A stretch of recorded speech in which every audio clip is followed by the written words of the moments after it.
Hello everyone, कैसे हैं आप लोग। आशा करता हूँ आपकी पढ़ाई अच्छी चल रही होगी।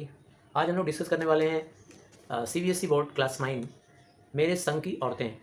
ये कृतिका बुक से लिया गया है। इसमें जो पोइटिस हैं मतलब जो लेखिका हैं वो मृदुला गर्ग जी।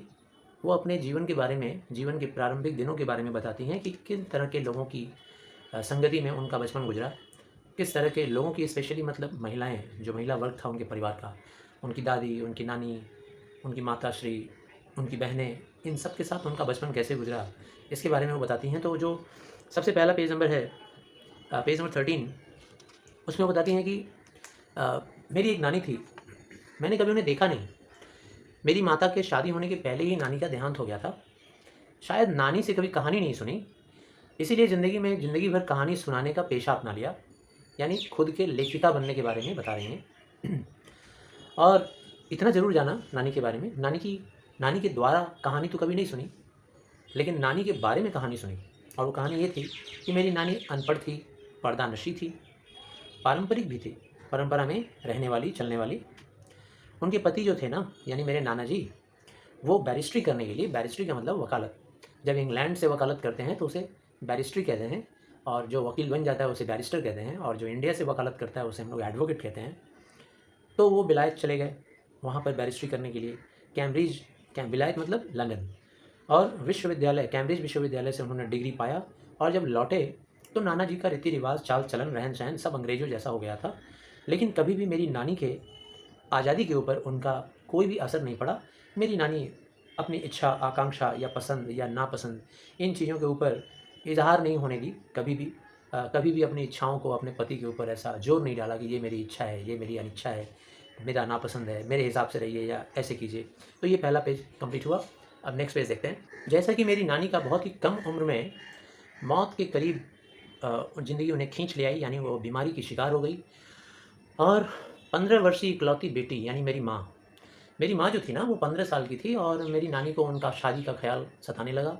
उस ज़माने में बच्चों शादियाँ बहुत कम उम्र में हो जाया करती थी, और इसीलिए ज़िंदगी भर तो वो नाना से कभी ज़बान सामने सामना बात नहीं की, लेकिन मरते वक्त उन्होंने मुँह खोला, और काफ़ी बोल्ड तरीके से खोला। नाना को बोली कि मेरे एक मित्र हैं, स्वतंत्रता सेनानी हैं, यानी कि आज़ादी, देश की आज़ादी में उन्होंने हिस्सा लिया था, तो मैं उनसे कुछ बातें करना चाहती हूँ मेरे मरने के पहले, आप उन्हें बुला लाइए। घर के सारे लोग दंग रह गए सुन के।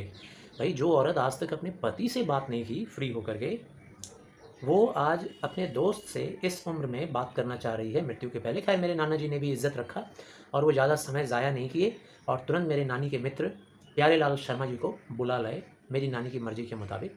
अब इसके बाद बच्चों क्या हुआ, वो और भी हैरान करने वाली बात थी। उन्होंने कहा प्यारेलाल को, अपने मित्र को, कि भाई मैं चाहती हूँ कि मेरी बेटी की शादी आप जैसे किसी स्वतंत्रता सेनानी जैसे आदमी से, मतलब आप जैसे ही किसी आदमी से हो, जो देश की स्वतंत्रता में हिस्सा लिया हो, उसके लिए लड़ाई लड़ा हो। मैं नहीं चाहती कि मेरी बेटी की शादी मेरे पति के हिसाब से हो, उनकी मर्ज़ी से हो। क्यों?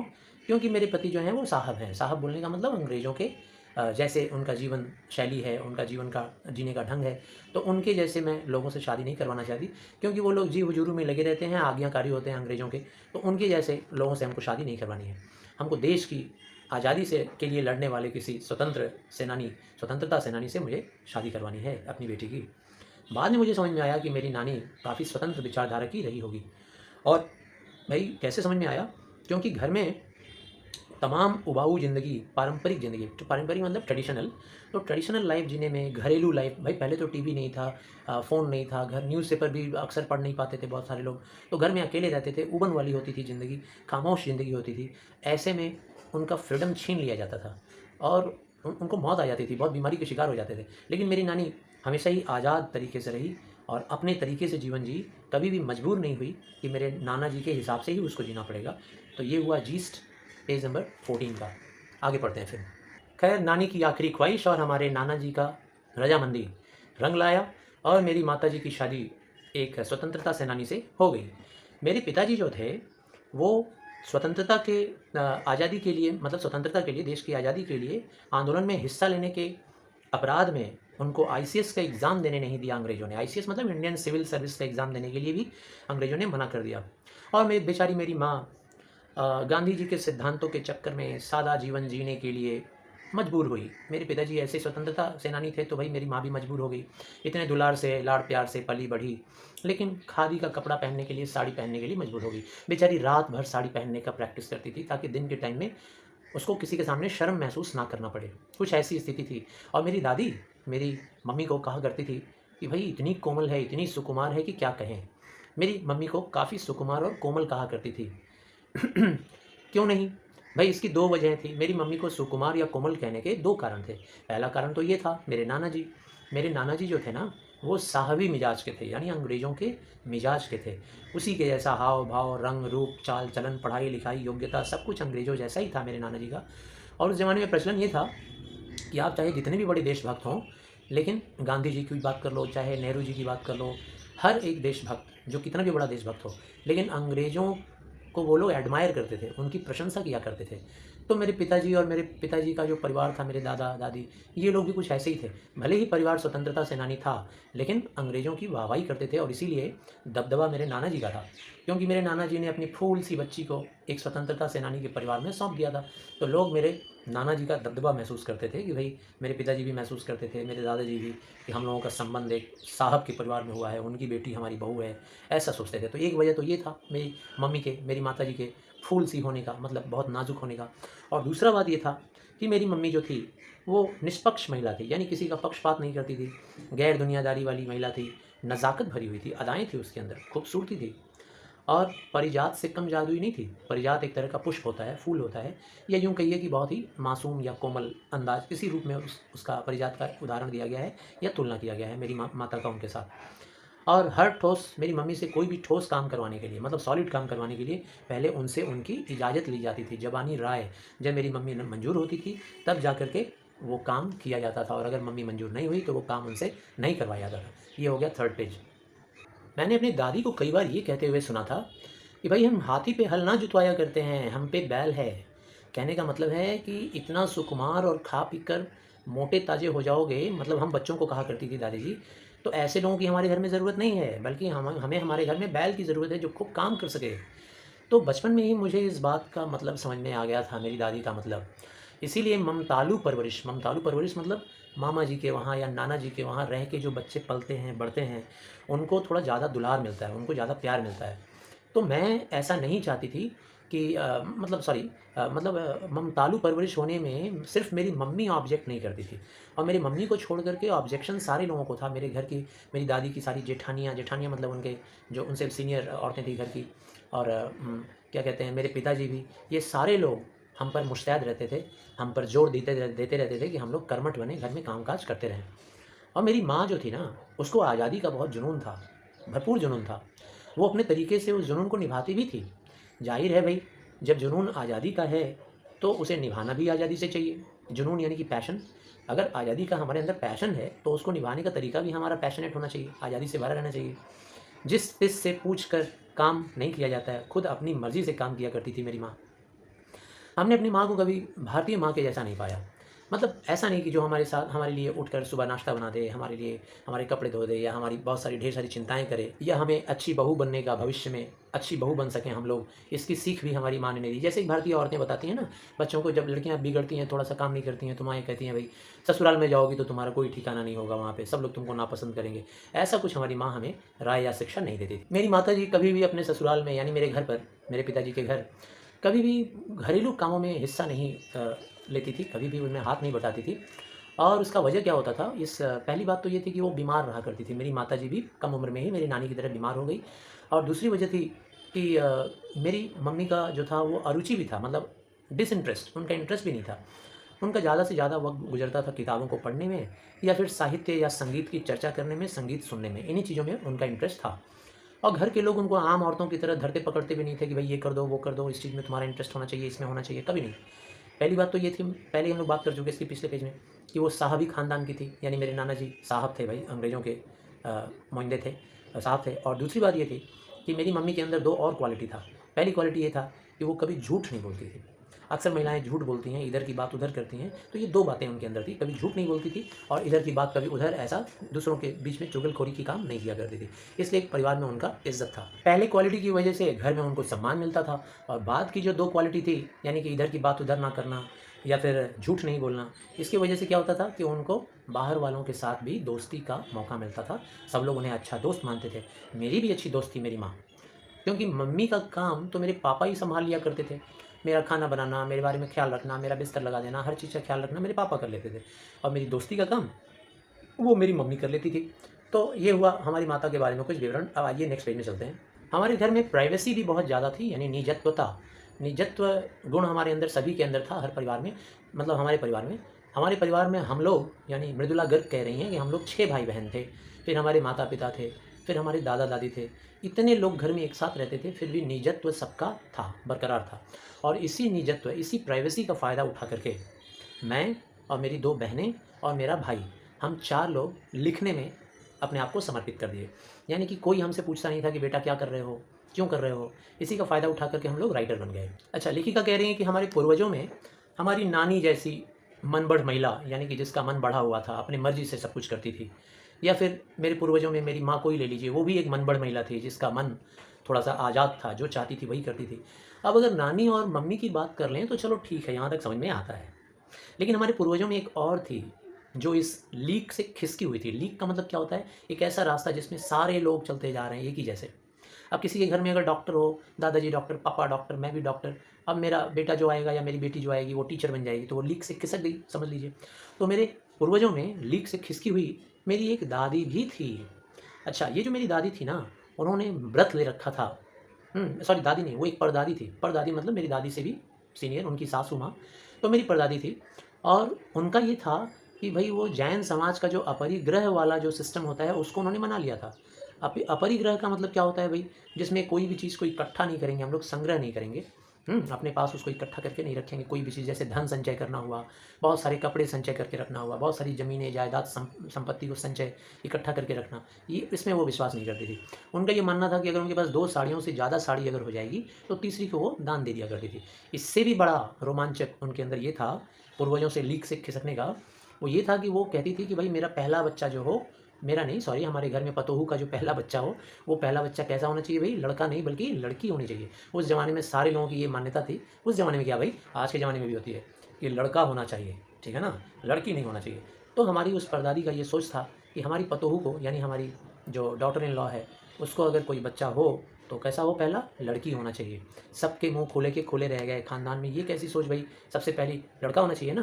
तो वो चाहती थी कि सबसे पहली लड़की होनी चाहिए। ऐसा भी नहीं था कि हमारे पुश्तों से हमारे परिवार में बहुत सारी कन्याएँ नहीं थी और कन्यादान देने का कभी अवसर नहीं मिला था मेरी उस परदादी को। फिर भी वो ऐसा चाहती थी कि हमारी पतोहू का सबसे पहला लड़की ही हो। सारा नुक्कड़, सारा मोहल्ला जानता था भई कि ये जो परदादी है ना, इसका भगवान के साथ सीधा कनेक्शन है। ये जो माँग देती है, उधर से भगवान की घंटी बजती है टन, और भगवान बोल देते हैं तथास्तु, जाओ हो गया। सीधा संबंध है इसका भगवान के साथ, ऐसा सभी लोग जानता था। खैर, मेरी दादी तो भोली-भाली पहली बार में ही तैयार हो गई थी कि चलो भाई हमारी बेटी हो जाए, चलेगी। लेकिन भगवान ने मेरी परदादी को इतना गहराई से सुन लिया, ये कभी दादी ने सोचा नहीं था। मेरी दादी को 5 कन्याएँ हुईं, 1 के बाद 2, 2 के बाद 3, 4, 5 कन्याएँ हुईं। इतना ज़बरदस्त कनेक्शन भगवान का दादी का, परदादी का, ये कोई नहीं जानता था भई। अब आइए चलते हैं नेक्स्ट पेज में। भगवान की तो बात छोड़िए, हमारी परदादी का चोरों के साथ भी बहुत ही गहरा, मतलब ऐसा अफरा-तफरी वाला एक कहानी था, जिसको मैं जब होश संभाली तो मैंने बाद में सुना कि कैसे मेरी परदादी का एक चोर के साथ इंटरेक्शन हुआ, आमने-सामना हुआ। तो वो अब कहानी रिलेट करने जा रही है लेखिका, उसे ध्यान से सुनिए। कहानी में यूँ हुआ, हमारे मोहल्ले में एक शादी थी लड़की की, तो उसमें लड़की की नहीं, सॉरी, लड़के की। तो उसमें सारा का सारा जो आस-पास का हवेली था, उसके सारे मर्द, सारे पुरुष बारात में गए थे, और पीछे घर में जो महिलाएँ थीं, वो सारे सज-धज कर रत जगा कर रही थी, यानी रात को जाग कर पार्टी मना रही हैं सारी महिलाएँ, ढोलक बजा रही हैं, थाप बजा रही हैं, मंगलमय गीतें गा रही हैं। अब परदादी जी ने क्या किया कि इन महिलाओं के ढोलक को डिस्टर्ब, मतलब ढोलक से डिस्टर्ब होने की वजह से अपना कमरा छोड़ कर के एक दूसरे कमरे में जा कर के लेट गई आराम करने के लिए। और एक नामी चोर उसी दिन प्लान करके आया था, घर की पूरी ज्योग्राफी जानता था वो, कि कैसे चोरी करना है, कहाँ जाना है, और भूल से वो उसी कमरे में, दुर्भाग्य से उसी कमरे में घुस गया जिस कमरे में परदादी जी सोई हुई थी। और पुरखे की नींद है भाई, पूर्वजों का नींद है, थोड़े से आहट पे ही जाग गई दादी। और दादी जी ने कहा, कौन? इत्मीनान से पूछी। चोर ने, भाई उसका पारंपरिक तरीका था, जी मैं, ऐसे ही जवाब दिया। सारे चोर ऐसे ही बोलते हैं जब पकड़े जाते हैं ना, जब उनको लगता है कि घर वाला कोई पूछ रहा है तो कहते हैं जी मैं। माँ जी ने कहा, पानी पिला। चोर झिझक कर बोला, मैं पानी पिलाऊँ? बोलने का मतलब ये था। तब तक माँ जी बिस्तर के बराबर में टटोल कर देख चुकी थी कि लोटा खाली था। उसने कहा परदादी जी ने, ऐसा कर, यह लोटा ले और कुएं से पानी भर के ले आ, पर देख कपड़ा कस कर बांधे रखना लोटे के ऊपर, ताकि अच्छे से पानी छन जाए, फिल्टर हो जाए। चोर घबरा गया। अंधेरे में इन्होंने कैसे जाना कि उसके मुंह पर कपड़ा बंधा हुआ है, ठीक है ना, उसके मुंह पर, मतलब सोचने लगा कि मेरे मुंह पे कपड़ा बंधा है, ये बुढ़िया कैसे जान गई। और उसने बात पकाकर बोली बैठा। उसने कहा कि माँ जी मैं चोर हूँ, मैं कैसे पानी ले आऊँ। दादी जी ने कहा तो चोर है तो हुआ करे, वो प्यासी को पानी नहीं पिलाएगा क्या, चल जा, बढ़िया से हाथ धो लेना और लोटे पे अच्छी तरह से कपड़े को बांध लेना, अच्छी तरह से छानना। ये सुन करके तो बेचारा हैरान हो गया, ठीक है ना। और उसने कहा कि आप क्या चोर के हाथ की पानी पी लोगी। दादी जी ने कहा कि अरे यार इतनी बात क्यों करता है, यहाँ पे तेरे और भगवान के अलावा और है भी कौन, हाथ बढ़िया से धो लेना और पानी भर के ले आना और ला के मुझे पिला। आइए नेक्स्ट पेज पे आते हैं हम लोग। चोर बेचारा लोटा उठाया, उसे तो ऐसा लगा कि लग रहा है इस बुढ़िया के पास भगवान जी भी बैठे हुए हैं, क्योंकि उसने कहा था ना कि भगवान और तेरे अलावा यहाँ है भी कौन। और चुपचाप लोटा उठाया और चला गया कुएं पर पानी भरने के लिए। जब पानी भरकर वहाँ से लौट आ रहा था तभी चौकीदार ने उसे पकड़ लिया, क्योंकि देख लिया गया था कुएं पर पानी भरते हुए। और जब उसे पकड़ कर लाया गया तो लोटा लेकर के दादी जी ने आधा पानी पी लिया और आधा उस चोर को पिलाया और कहा कि देख बेटा, अब जब एक ही लोटे से मैंने और तुझने पानी पी लिया तो अब हम लोग माँ बेटे हुए। अब आज के बाद बेटा चोरी छोड़ दे, खेती करना शुरू कर दे बेटा। अब सोचो वो बेटा चोर पकड़ा गया, अब परदादी की बात तो कैसे टाले। उसी दिन से बेचारा खेती खलिहानी करना शुरू कर दिया, ईमानदारी की ज़िंदगी जीना शुरू कर दिया। परदादी ने उसकी ज़िंदगी संवार दी। बहुत साल बाद जब मैं बड़ी हुई तो उससे मिली, देख करके मुझे बड़ा अजीब सा लगा कि वो बूढ़ा सा हो गया था, बड़ा ईमानदार भला मानुस लग रहा था वो चोर, ठीक है ना। तो इस तरह से ख़ानदान में दो सनके हुए बुढ़ियाओं के बीच में मेरा ज़िंदगी गुजरा। एक तो मेरी वो परदादी, इसीलिए परदादी लड़कियों को इतना फेवर करती थी, तो मुझे कभी छोटा महसूस नहीं हुआ लड़की पैदा होने पर, यानी कि मैं लड़की थी इस बात पर मुझे कभी छोटा महसूस नहीं हुआ। और दूसरी मेरी नानी काफ़ी आज़ाद ख्याल की थी, तो उसकी आज़ादी का जो जज्बा था वो मेरे अंदर भी, वो पैशन मेरे अंदर भी आया था। तो मैं भी काफ़ी आज़ादी को लेकर के कॉन्शियस रही, सचेतन रही। तो आज़ादी और लड़की होने पर नाज, ये दोनों ही मुझे मेरे पूर्वजों से मिला। मेरे संग की औरतें, टाइटल कितना सुंदर दिया हुआ है। कोई अच्छा खासा आज़ादी को लेकर जागरूक है तो कोई अच्छा खासा लड़कियों को लेकर जागरूक है। इन सब का असर लेखिका के ऊपर भी पड़ा है, व्यक्तित्व पर पड़ा है। अब आइए हम लोग नेक्स्ट पेज में चलते हैं। 15 अगस्त 1947 को जब देश को आज़ादी मिली तो सारे लोग जश्न मना रहे थे। मैं 9 वर्ष की छोटी सी बच्ची बीमार पड़ गई। उस ज़माने में टाइफाइड जानलेवा रोग माना जाता था, लेकिन घर में मैं बहुत रोई धोई। मेरे पिताजी मेरे तरफ से थे, अब वो भी चाहते थे कि मैं भी इंडिया गेट पर जाऊं जश्न मनाने के लिए। सब लोग चले गए थे, सब थिरक रहे थे, नाच रहे थे, जश्न मना रहे थे। मैं जाना चाहती थी, लेकिन मेरे नाना जी के जो दोस्त थे ना, डॉक्टर साहब, वो भी मेरे नाना से कम नहीं थे। उन्होंने साफ साफ मना कर दिया कि बच्ची को जाने मत दीजिएगा, इसको आराम करने दीजिए। उसके सामने मेरे पापा जी भी हार मान गए और वो स्वीकार कर लिए कि ठीक है, बच्ची को जाने नहीं देंगे। घर के बाकी सारे लोग चले गए जश्न मनाने के लिए, मैं घर पे अकेली रही। पापा ने जब देखा कि मैं नहीं मान रही हूँ, अब भाई उन्होंने गुड़िया हमको ला कर दिया। भाई गुड़िया से मैं बहलने वाली थोड़ी ना हूँ, छोटी बच्ची थोड़ी ना हूँ। मेरी उम्र 9 साल की थी, इतनी भी नहीं थी कि हम बड़े बुजुर्गों का या डॉक्टर का तर्क समझ सकें कि हमको क्यों नहीं जाना चाहिए जश्न मनाने, और इतनी छोटी भी नहीं थी कि हम गुड़िया से संभल जाएँ। तो पापा ने मुझे एक इंटरेस्टिंग बुक दे दिया, ब्रदर्स कारामज़ोव, ये उपन्यास दे दिया पढ़ने के लिए। घर के जब सब लोग चले गए तो मैंने देखा कि पापा अकेले घर पे थे मेरे ख्याल देख रेख करने के लिए, और पापा बुक पढ़ रहे थे तो मैं भी उनके बगल में जाकर बुक लेकर बैठ गई और पढ़ने लगी। अब एक बार जो किताब शुरू किया तो फिर हमको बंद करने का मोहलत नहीं था, क्योंकि किताब मेरा नशा था, वो मेरा जुनून था।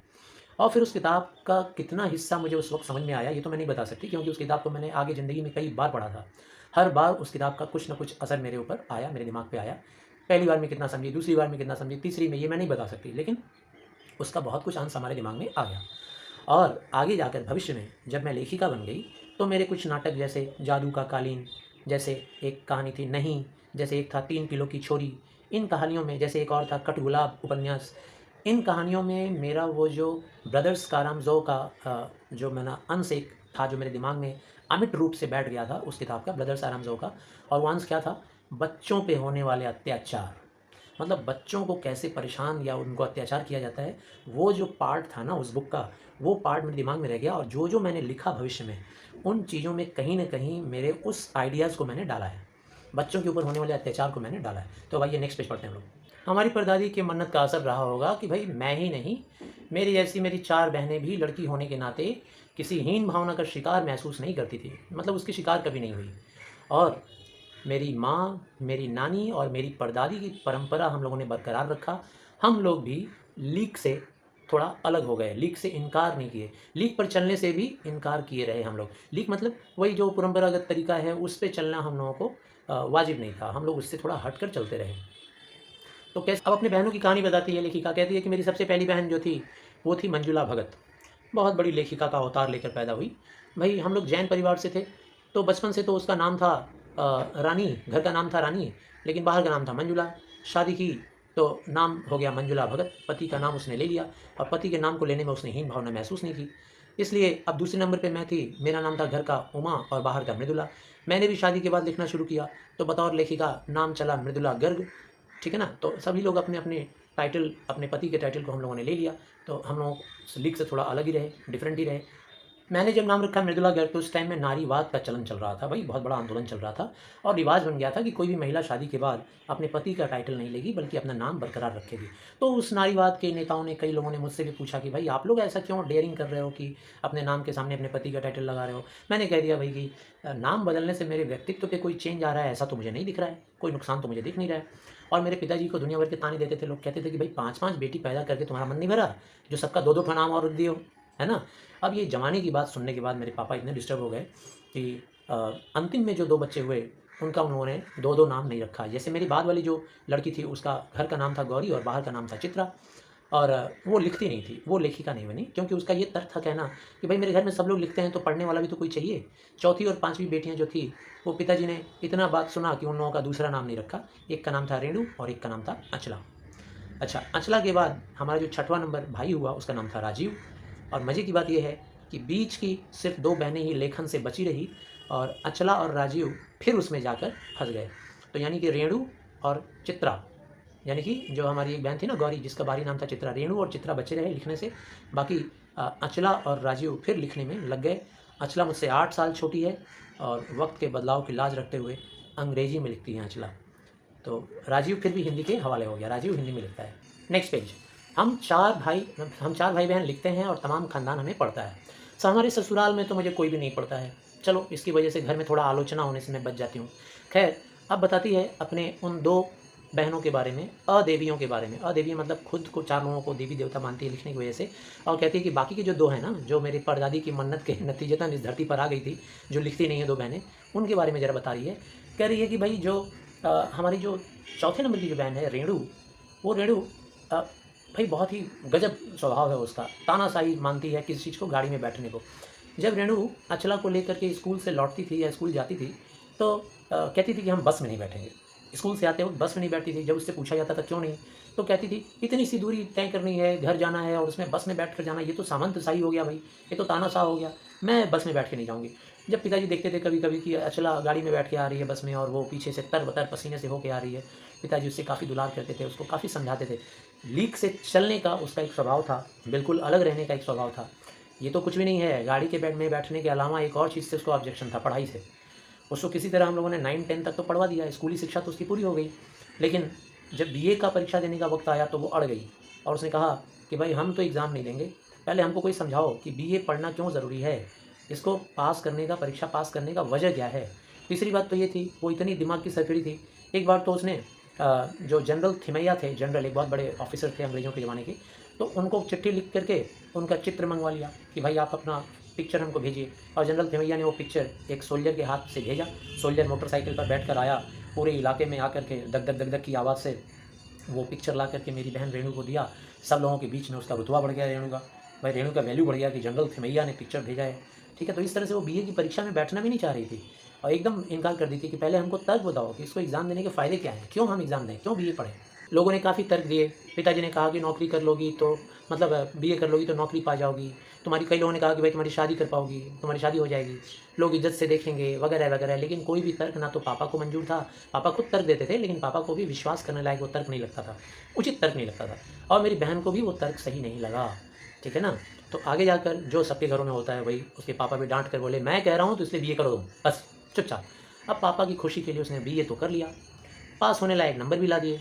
अच्छा, एक और बात है रेणु में, मेरी बहन में, कि सच बोलने की इतनी बड़ी मुहिंदा है वो कि मेरी माँ से भी 2 कदम आगे है। मेरी माँ जैसा सच बोलती थी उससे भी 2 कदम आगे सच बोलने में है।